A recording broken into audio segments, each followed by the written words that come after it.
everyone. Today we're going to talk about food cravings.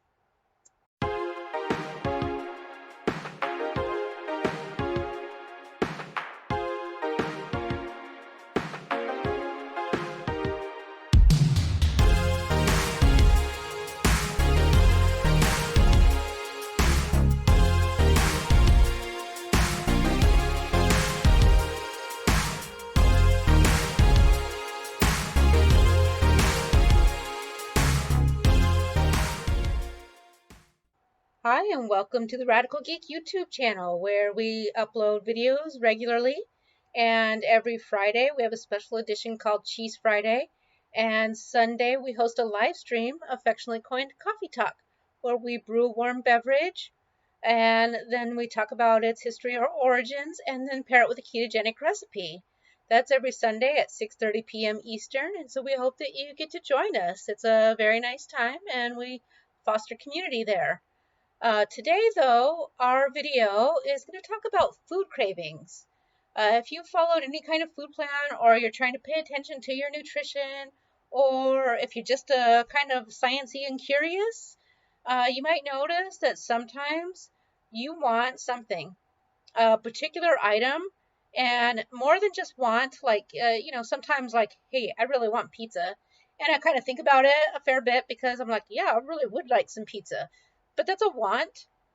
And sometimes, even emotionally, it can be a little bit intense. But if you don't have pizza, later that day, you have something else that's pretty tasty and you forget all about it. Food cravings are really intense and it's really specific. So, and almost an uncontrollable sort of desire. It's tremendous. And it's sort of like no matter what you do, if you don't get that food, you just cannot be satisfied and it's just all consuming. So those happen for a reason, and don't beat yourself up over it. These are things that happen to all people, regardless of whether you have food issues or not. The reason they happen is because it is your body speaking to you. So you don't necessarily have to resist, but you do need to moderate so that you don't go like off the deep end. Maybe, if you have a craving, you remember, have a little bit and sate that craving and then give it some time to take effect, and you'll know, your body will tell you, that was good, thanks a lot, and then you move on. Sometimes not, and you need to continue. Should any time that, regardless of what you're craving, if it's ongoing and continuous, you need to check in with your medical professional and get labs run. They can run a nutritional batch of labs, which will tell you any deficiencies you have, because deficiencies are what cause intense cravings like that. Uh, so those are, it's really big, and it's a big deal. It matters a lot, and it's one of the reasons that sometimes people think, well, I don't want to do tracking because it's a lot of effort, and everybody tells me I don't need to do tracking as long as I'm eating to satiety. But tracking is not just about controlling your amounts of food. If you get a good tracker like a chronometer where it really gets into the little minute details of your nutrition, it can tell you, hey, maybe I'm desiring that because my vitamin K has been low for like a month. Oh, maybe I should eat some green beans or something. Uh, I don't really want to eat any green beans, but there are times when that's the craving you have, and yeah, so you can take a supplement, and it takes time also to sate these cravings. It's not like you're going to have it and immediately feel better. You might have it, and for a moment mentally you know that you took care of things, but it takes a while for your body to absorb and regulate. But if you have something like that that's telling you all that nutritional breakdown, it can be some data points to help you pinpoint. I'm not saying you need to track all the time or anything like that, or it's nothing you need to do to achieve success. But if you find that you're having these intense desires ongoing, definitely that's a great way to dive into it and find out, like, oh, hey, I've been missing this because I've, uh, you know, for whatever reason, maybe I went on a binge eating only chicken breast for a while. So, and what are some examples about cravings? Uh, Pretty much most people on a ketogenic food plan uh, have sweet cravings. Actually, if you're following any kind of food plan that has some sort of restrictions built into it, uh, sweet cravings happen. And often people think that it's like a willpower thing, that you're having cravings for sweets. Oh, you're just craving desserts because you're not strong enough and you just resist that because desserts are bad for you. No, sweet cravings are more than desserts. Sweet cravings, uh, it's not just that you want your ice cream or you want your pudding or your cake. Sweet cravings, when it's really intense and you've got that, I can't continue on without it, is actually most of the time it's two things. And this is going to sound familiar for those of you who are seasoned ketogenic followers. It's a sign that your insulin is unstable. So you want to take a minute and really dive into where you're at and maybe check your blood sugars for a while, see what's going on there. However, the other thing is it's often a signal for chromium deficiency. Yeah, maybe you want that cake because you actually need chromium, in which case you don't actually want cake. You want chromium. And your body doesn't know how to tell you that. So, but you're craving the sweet for that. So between those two things, uh, if you follow a ketogenic food plan, uh, it's going to sound weird, but try some lean beef. Lean cuts of beef, like your nice filet or things like that. The tenderloin, they have actually a nice amount of chromium into it, and you can also take a supplement. If you eat nuts, a serving of Brazil nuts is good in chromium. And of course, you've got like your mineral supplements from like Keto Chow that has your RDA or 1/3 of your RDA. I forget how much it has. I'm sorry, I forget. I'd have to go and look it up, and I'm not going to while I'm making a video. But the daily minerals has some chromium in it. So those are things you can do that can help with that. And like I said, if you are like just in a tizzy over desiring sweets way more than you think you would be just from general change in the way you're eating, um, consult your physician for lab work. It will really help pinpoint things, I promise. Uh, It's the Radical Geek YouTube channel, so there's coffee. I can't get through a whole video without it. You will get very well used to it. Mm.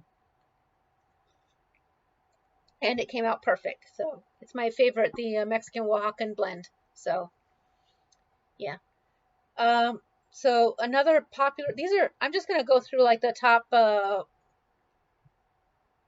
or 6 of cravings that are really common.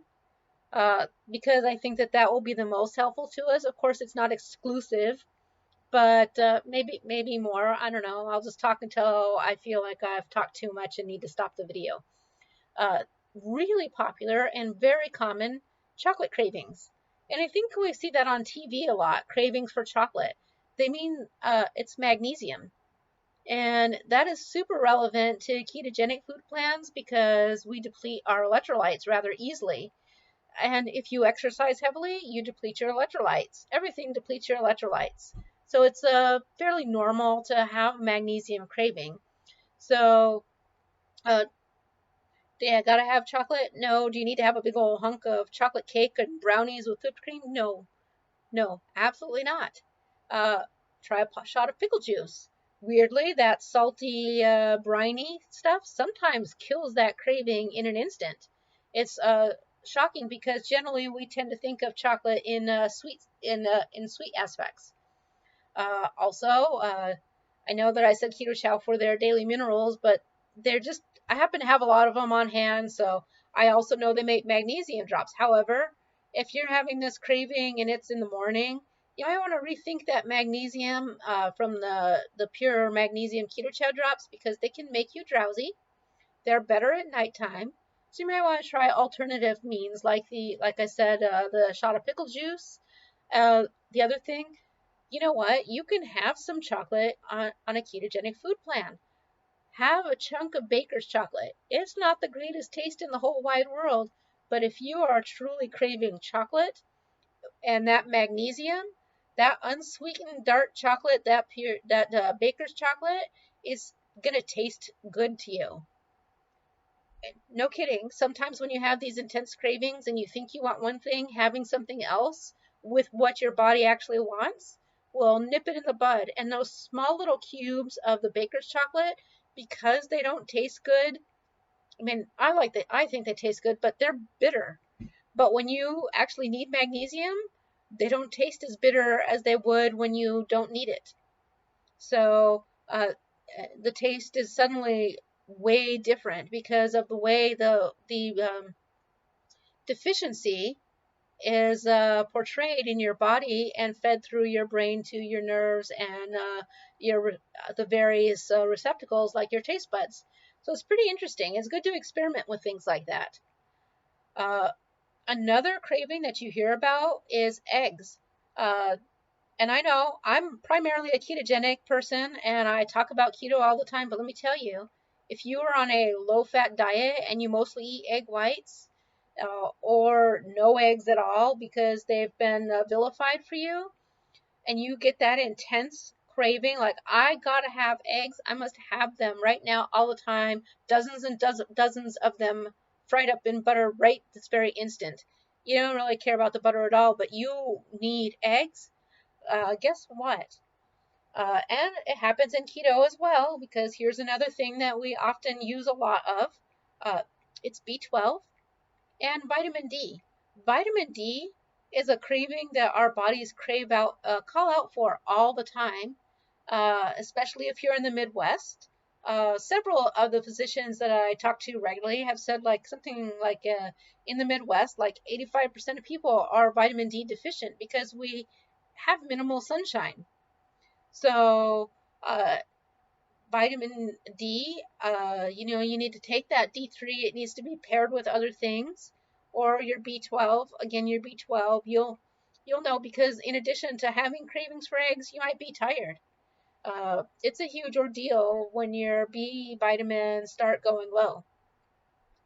And eggs are a really wonderful food. So, honestly, I know that I am just a fitness and nutrition certified person, not a medical professional.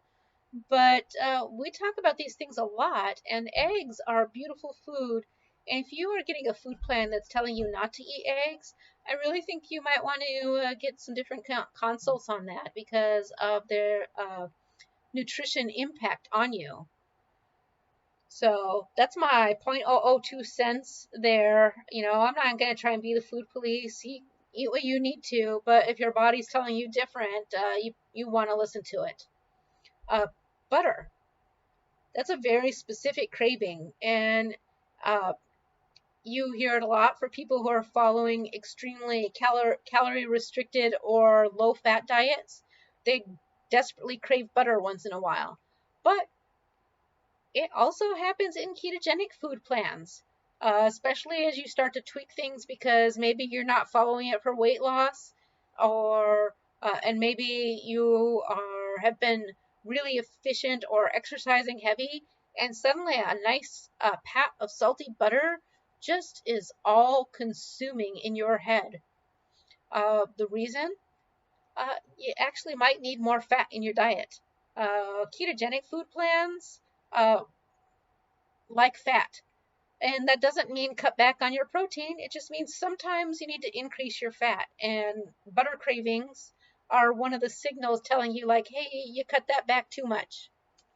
Uh, and you want to pay attention to that because fat is a big friend of yours, even for weight loss in a keto plan. A lot of people tell you things like, oh, you want to use your body fat first, so don't eat so much fat. It doesn't work that way. Your body stores fat as much as it can if you don't eat enough of it because it worries that you're hungry. And also, it wants to make sure that you have enough to fuel your body for all the things you do. So you have to eat fat so your body stops storing so much of it and lets it go. It sounds backwards, but there we are. Uh, the next craving you might be having is salmon and tuna.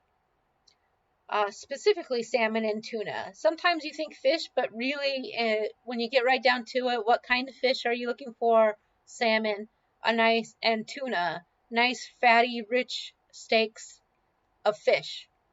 Uh, them are our favorite water meats. Why? Because they have omega-3s. You may also be craving avocado at this point, again, and that's also because it's high in your omega-3s.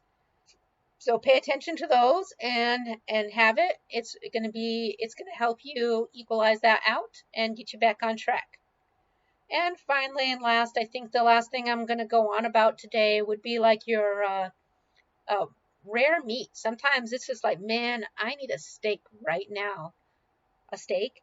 Oh, how bougie do we have to be? But that's actually telling you something, because a hamburger's not going to cut it for you today. You need steak.